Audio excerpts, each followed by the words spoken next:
Todas essas pedras são pedras históricas do período em que Dom Pedro pisou. E aí galera, como é que vocês estão? Eu estou super bem. A gente está começando mais um vídeo no dia de hoje, num dos lugares que eu mais gosto, que é a praia na cidade de Florianópolis. Só que esta praia é uma praia histórica, que tem vários elementos da cultura desse lugar. E aí a gente descobre que Florianópolis, ela não é só desde a chegada dos portugueses, ela vem muito antes da chegada dos portugueses. Mais ou menos uns 5, 6 mil anos atrás, esta ilha já era habitada por várias pessoas. Esses povos eram chamados povos sambaquis. Também eu vou te contar um pouquinho mais sobre essa outra parte histórica, que não é só dessa praia, que tem muito mais histórias ao longo de várias outras praias dessa cidade de Florianópolis. E a gente também vai embarcar um pouquinho na história portuguesa, a gente vai embarcar um pouquinho na história indígena e a gente vai chegar até a parte moderna da cidade de Florianópolis, que isso tudo é história, isso tudo é o lugar onde eu vivo.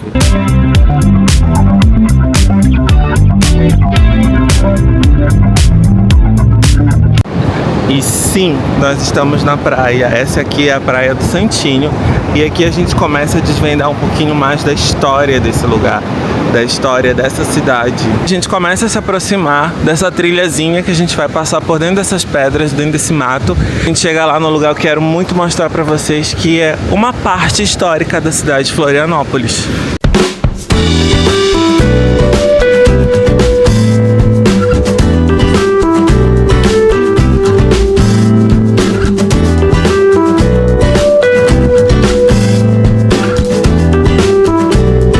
E ao longo da trilha a gente encontra vários desses monumentos, dessas explicações sobre o que foi esse sítio arqueológico, o que ele é, o que ele representa.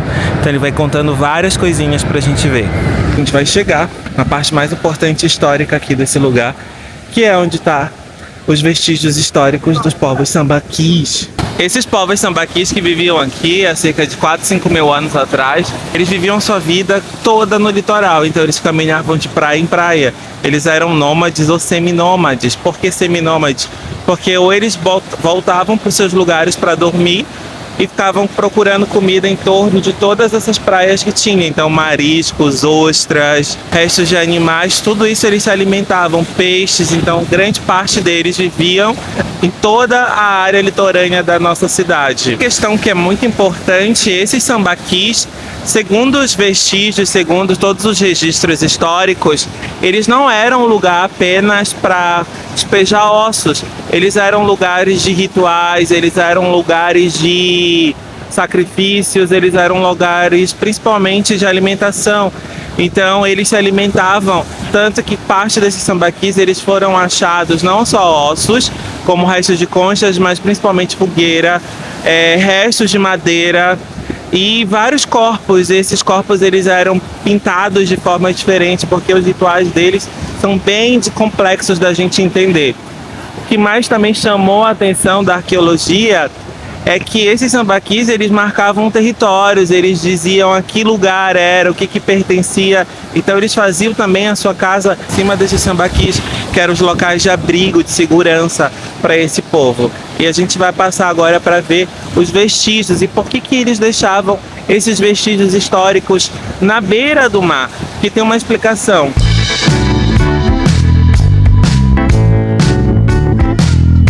Esses desenhos que eles faziam, eles deixavam como registro, principalmente de animais, de peixes e de emblemas, sol, estrela, lua. Então a ciência não sabe explicar exatamente o que isso queria dizer, que sinais, que mensagem eles queriam passar para as pessoas. Elas só entendem que são imagens de elementos do que eles conviviam, do que eles sabiam, que eram os peixes, que eram os animais que viviam da região. Então eles deixavam isso sempre perto do mar. A gente não encontra esses desenhos dos povos sambaquis no interior da ilha ou no interior do continente, somente ao longo do litoral, porque eles só viviam no litoral, eles só se alimentavam e só sobreviviam das coisas que o mar trazia. Eles não conheciam a plantação, eles não conheciam a criação de animais. Isso já é uma outra tradição, isso já é uma outra parte histórica da cidade. E o melhor de tudo é que, por exemplo, para eles fazerem esses desenhos, eles pegavam as lascas na madeira, né, colocavam, misturavam a água do mar com a areia e iam polindo, iam fazendo esses desenhos. Assim como eles faziam também para polir seus instrumentos, por exemplo, o arco e a flecha, né? Eu não lembro direito, acho que era o machadinho, não era arco e flecha, era o machadinho que eles poliam, e a faca era uma faca de pedra, então eles poliam fazendo isso. Botavam areia, botavam a água na pedra e iam roçando. Facilita porque a pedra daqui também ela é bem maleável, então eles conseguem fazer exatamente isso que eles queriam. E aqui também no museu tem não só essa parte que é para você ver, mas tem aqui em cima um lugar que explica exatamente cada uma dessas coisas. A gente vai lá.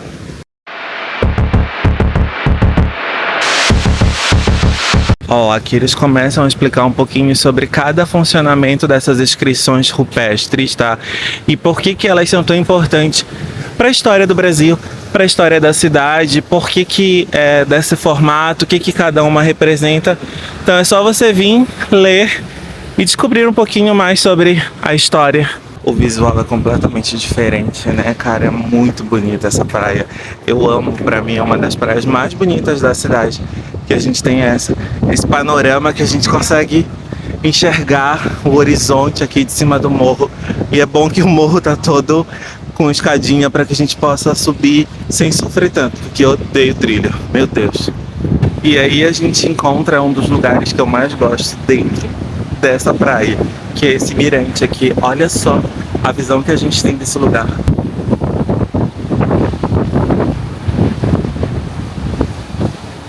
A gente consegue enxergar quase que toda a Bahia daqui de Florianópolis. Então a gente vê o mar aberto nessa parte e as ilhas que cercam essa parte do mar aberto. Então pensa só, há cerca de 4, 5 mil anos atrás, os povos sambaquianos, eles conseguiam caminhar por esse litoral todinho, por essas trilhas dentro da mata, para invadir uma praia após a outra. Esqueci de explicar o que significa a palavra sambaqui. Samba significa concha ou tampão, e o que significa é amontoado. Então esse amontoado de coisas, esse amontoado de conchas, é isso que significa a palavra sambaqui, é por isso que vem esse termo. E a gente acha vários desses lugares aqui em Florianópolis. Na verdade, o que está conservado, os sambaquis, é mais no sul da ilha. Agora os vestígios históricos a gente acha aqui no Santinho, a gente acha na Ilha do Campeche, a gente acha nos Ingleses, que é o bairro, o próximo lugar que a gente vai visitar. E lá tem vários outros vestígios históricos também que eles mostram um pouquinho mais sobre esses povos sambaquianos. Outra informação, se vocês notarem, essa pedra ela tá toda lascada, ela tá toda arranhada. Então isso aqui também é um vestígio histórico que a gente pode perceber que isso foi feito pelos povos sambaquianos, tá?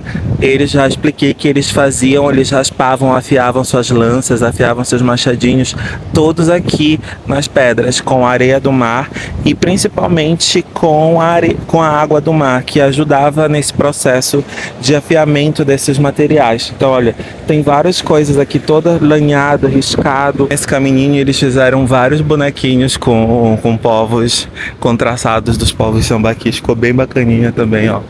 Então a gente tem esse outro mirante que dá pra ver também o espaço, como é muito bonito da ilha. O mar, o barulho do mar, ver os costões, as montanhas que estão bem na beira do mar. Lindo, né, o lugar, o espaço, então é só vir conhecer. Bom, agora vamos seguir para outra praia, porque a gente tem muita coisa para ver no dia de hoje. Então vamos que vamos. Tchau, tchau!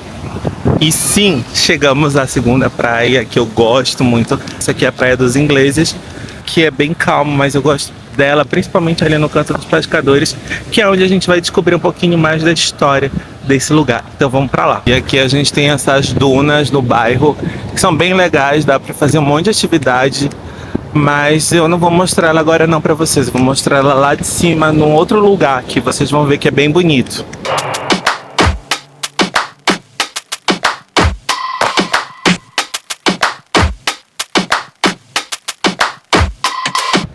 Então aqui a gente tem esse parque arqueológico que é dos Ingleses e Santinho. Aqui tem uma placa explicando direitinho sobre esse parque, sobre o que a gente acha, o que a gente encontra sobre esses vestígios todinhos, tá?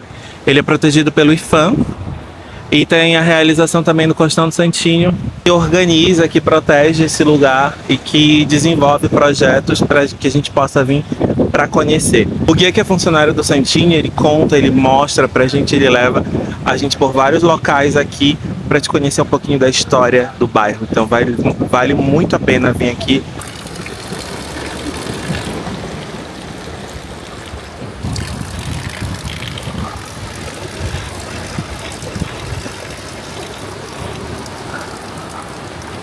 Saúde é isso que importa. Então vamos lá falar um pouquinho sobre essas oficinas líticas, o que elas são, o que elas representam para a gente.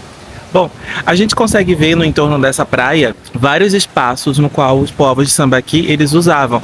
Por exemplo, como eu já disse, eles usavam a areia e a água para lixar as suas ferramentas. Então aqui a gente tem vários exemplos, olha só. Nessa pedra a gente consegue ver que eles faziam isso para lixar as suas ferramentas. Ali a gente consegue ver também outros espaços no qual eles faziam isso. Também se eles caçassem peixe, né, pegassem um peixe, eles conseguiam fazer o tratamento do peixe aqui nessas pedras. Olha, mais uma outra pedra que a gente consegue ver essas oficinas líticas, olha. Ó, essa daqui tá bem cheia de oficinas líticas. Eles lixaram bem, fizeram bastante, tá? E essa é uma característica porque quanto mais eles lixavam, pela porosidade da pedra, quanto mais eles lixavam, mais eles conseguiam afiar os machadinhos e as facas para abrir animais, para cortar as coisas e até mesmo para se defender. E mais ali atrás tem os restos das ostras, dos mariscos que eles deixavam, que eles acabavam de comer e deixavam lá e afiavam as suas ferramentas. E agora a gente vai na única trilha que eu gosto desse lugar, que é pra ver todinha a Praia dos Ingleses. Eu vou levar vocês.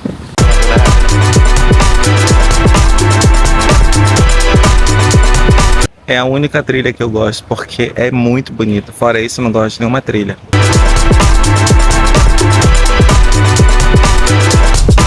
É bonito, né? Mas lá em cima tá mais bonito ainda. Então a gente vai ver o que tem lá em cima.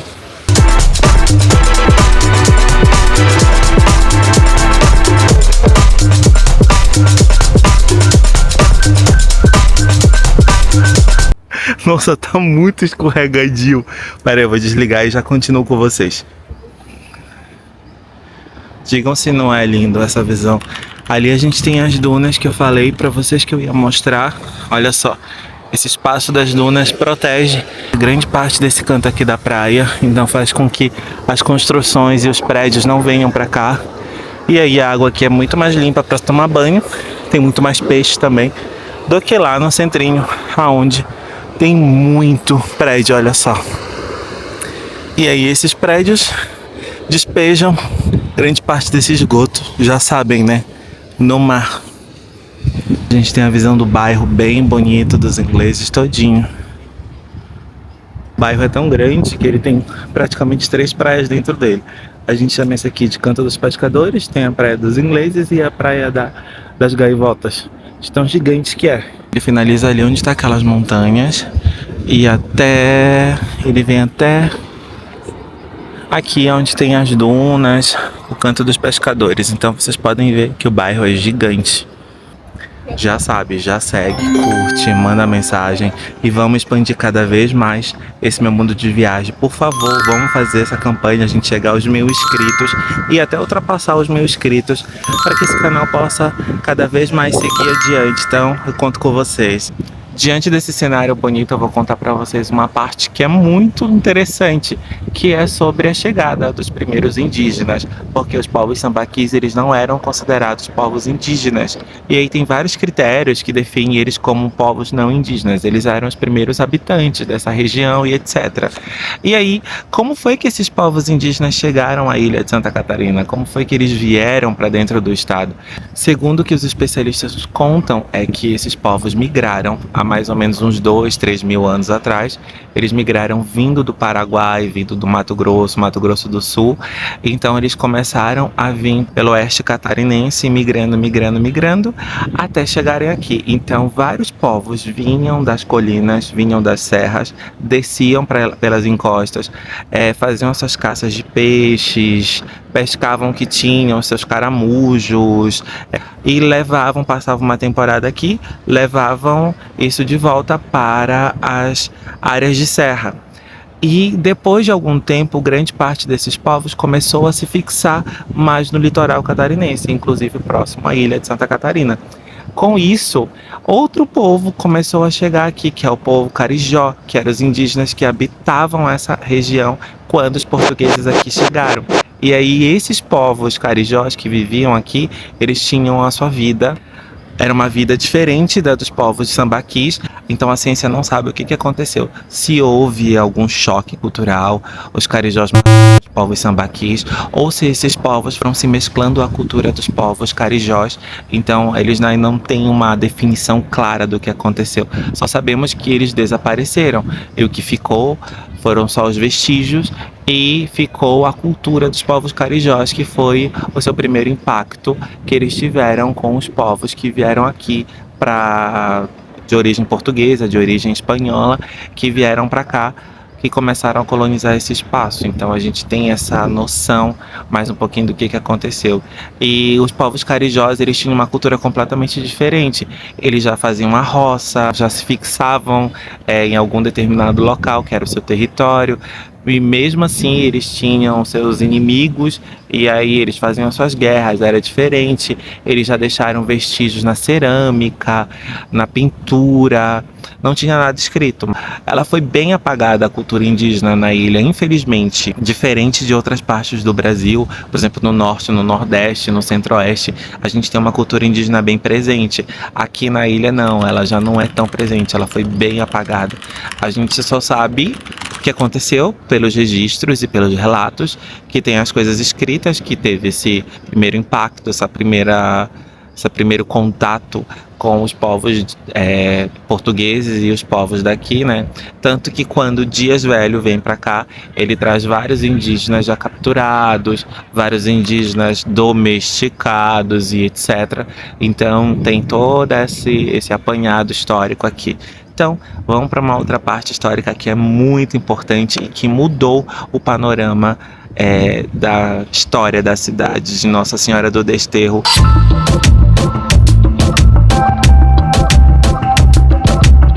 Esse aqui é o Museu do Naufrágio, e aqui conta um pouquinho sobre a história da mudança radical que enfrentou essa cidade. Bom, era o ano de 1600 e alguma coisa, século 17. Um navio inglês, mas não era inglês, porque eram piratas ingleses que roubaram esse navio espanhol. Lá na costa do Pacífico, esse navio foi roubado, e aí ele veio parar aqui. Então eles pararam aqui para abastecer, para comprar comida. E aí o Dias Velho soube disso. Quando o Dias Velho soube disso, ele, junto com todos os soldados, eles prenderam esses ingleses, levaram eles para o centro da cidade, deixaram presos. E aí depois o Dias Velho mandou eles para a capitania em São Paulo e no Rio. Lá eles ficaram presos e disseram que voltariam para se vingar. Um ano depois, eles voltam para a ilha de Santa Catarina, se vingam de Dias Velho, eles matam grande parte da população da cidade de Nossa Senhora do Desterro, e aí eles incendiam a catedral, que era com teto de palha, então era fácil de fazer incêndio, né? Eles mudam o panorama da cidade. A cidade praticamente foi deixada, abandonada, depois voltam com a população para cá todinha, vêm os açorianos, e esses açorianos começam a criar uma nova cultura. Foi aqui que foi achado esses vestígios desse navio, desse naufrágio, e foi logo aqui, foi no ano de 1989, ou seja, quase 300 anos depois, eles acharam esse navio. Ele não foi afundado pelo exército ou pelos policiais que existiam na época aqui com Dias Velho, não foi isso, é que ele foi se deteriorando e afundou. 300 anos depois acharam ele, então os mergulhadores acharam aí.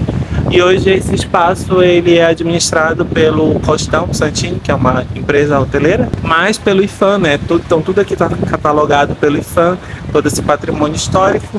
Então é mais uma parte histórica, mais uma parte cultural da cidade de Florianópolis, que eu já disse para vocês, ela não é só praia, ela tem muita história, tem muita coisa boa para a gente conhecer. Então, quando vierem à Praia dos Ingleses, venham visitar tanto o Museu do Naufrágio, quanto os vestígios históricos dos povos de Sambaqui. E quem sabe fazer trilha, né? Porque tem trilha mais aqui, se você quiser conhecer. Então vejo vocês no nosso próximo momento histórico.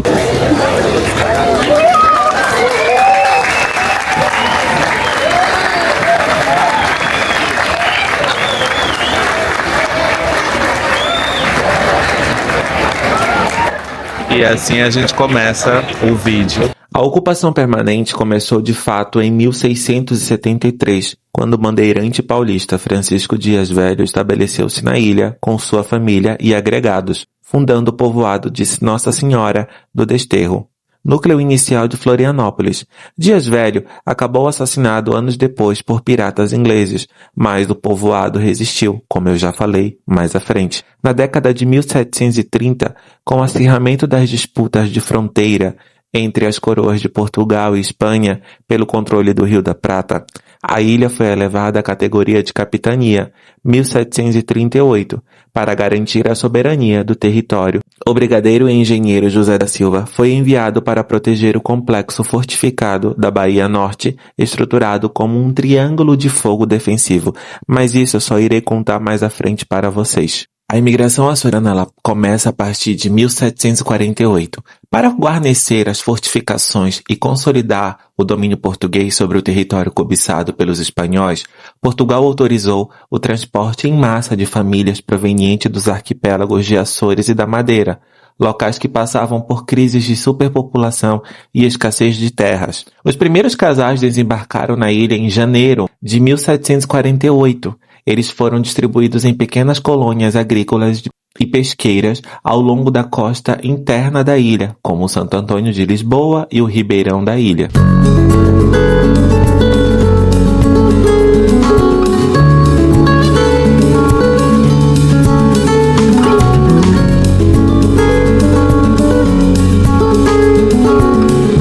E aqui no bairro de Santo Antônio a gente encontra essa igreja, que é a igreja de Nossa Senhora das Necessidades e de Santo Antônio. Essa igreja é fruto, grande parte, da colonização portuguesa que veio dos povos açorianos que vieram e que trouxeram essa cultura para cá. A sua fundação marca a elevação do povoado de Santo Antônio de Lisboa à categoria de freguesia, impulsionada pela chegada dos imigrantes açorianos. Em 1845, o templo recebeu a visita do imperador Dom Pedro II e da imperatriz Teresa Cristina. A pia batismal de madeira é uma joia da igreja e uma relíquia raríssima, sendo a única pia batismal inteiramente entalhada em madeira em toda a ilha de Santa Catarina. A ornamentação interna apresenta uma talha de madeira que ilustra com clareza a transição entre os estilos barroco e rococó. Os altares caracterizam-se por uma simplicidade elegante, sem a opulência de ouro encontrada em outras capitais coloniais. A fachada tem edificações que possuem linhas externas sombrias e singelas, típicas da arquitetura luso-brasileira. No dia 21 de outubro de 1845, Dom Pedro vem visitar a ilha de Santa Catarina e eles tiveram que fazer o calçamento aqui todo de pedra para que pudesse receber o imperador do Brasil. Então essa foi a primeira rua preparada de fato no estado para que pudesse receber uma máxima autoridade, que era nesse período de tempo que a gente tinha o Império do Brasil, né? Então todas essas pedras são pedras históricas do período em que Dom Pedro pisou. Então nós estamos pisando nas pedras aonde o imperador do Brasil veio e conheceu. Quero olhar nessa aí é igual a cara. Então ela tem comércio nesse lugar, o povo passeia também. Aqui não se pode mexer porque isso é um patrimônio histórico, então jamais podem tocar nessas pedras. Justamente por isso, porque é uma relíquia, é um espaço que foi feito para o imperador vir pisar. Então a gente caminhou por onde ele caminhou. Do ladinho da rua a gente tem essa pracinha, que a gente também vai caminhar por ela para conhecer um pouquinho mais. Bora lá.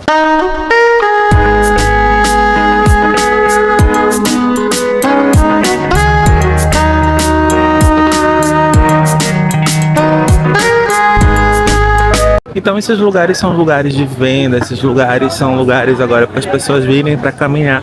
E não se pode mexer nessas ruas, porque foi feita tudo para receber o Dom Pedro. E dentro do bairro a gente tem toda essa cultura açoriana, todos os casarões que são bem bonitinhos. Grande parte está bem preservado, tem outra até que não.